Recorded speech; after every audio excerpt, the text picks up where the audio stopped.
প্রিয় বন্ধুরা, এই দেখতে পাচ্ছেন বাগান। এই বাগানেই মনে করেন যে আমরা যে সময় আইছি ওই সময় আসলে একবার ছোট ছোট গাছ ছিল।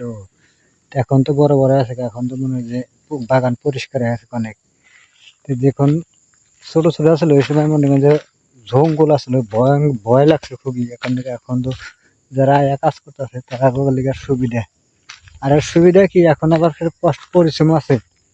এর মধ্যে যে এই বাগানের ফল, এই গাছের ফল যে সব চোখের মধ্যে পড়ে এবং মাথার মধ্যে পড়ে, ঠিক আছে, সেই মানুষগুলা বাঁচে না সহজে।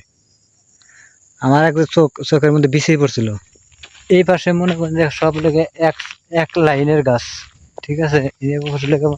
এটা হলো উঁচা পাহাড়, পাহাড়ের মধ্যে ঘুরা ঘুরা লাইন।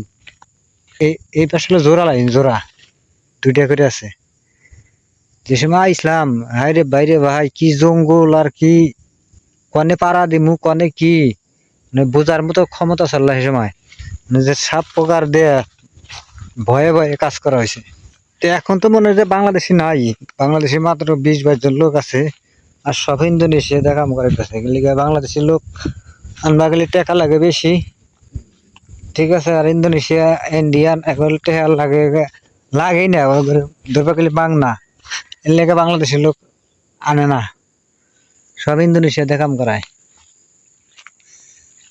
এসব বাগানে পরিশ্রম আছে, টাকাও আছে, আবার ফের আরামও আছে। কাজ করা হারলে গেলা আরাম আছে, টেকা আছে। আর কাজ না জানা থাকলে তাহলে কষ্টের শেষ নাই।